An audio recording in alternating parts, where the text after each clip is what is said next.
உலகம் தழுவிய அன்பின் உண்மை வணக்கங்கள்.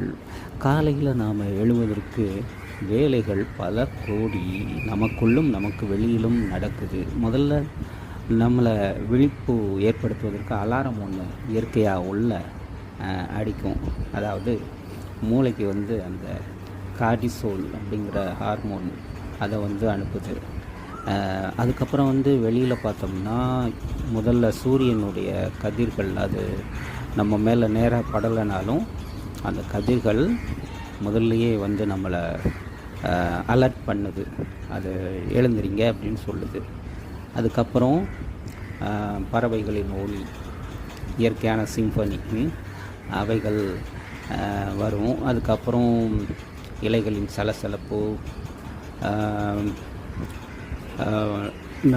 விலங்குகளோட ஓசை, இதெல்லாமே நம்மளை எழுப்ப ஆரம்பிச்சிருது.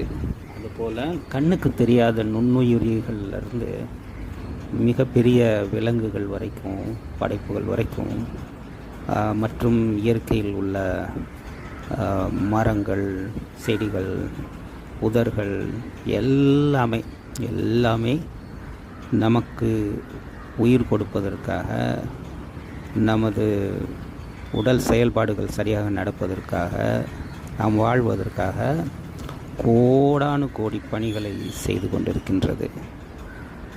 அது நீங்கள் ஒவ்வொருத்தருமே விரிவாக அதை படித்தாலே தெரியும். அப்போது இப்படிப்பட்ட ஒரு முக்கியத்துவம் கொடுத்து, ஏன் சூரியனே நமக்கு ஊழியன்தான். அப்படி இருக்கும்போது நமது வாழ்க்கை நோக்கம் இல்லாமல் இருக்குமா என்பது தான் அங்கு கேள்வி. இவ்வளவு பெரிய செயல்பாடுகள் எல்லாம் நடந்து நம்மை வாழ வைப்பதற்கு பின்னால் இருக்கக்கூடிய ஒன்று எதற்காக அப்படின்னு நம்ம சிந்திக்கணும். அது காலையிலே நம்ம சில நிமிடங்கள் கண்ணை மூடி சிந்தித்தால் நன்றாக இருக்கும். நன்றி.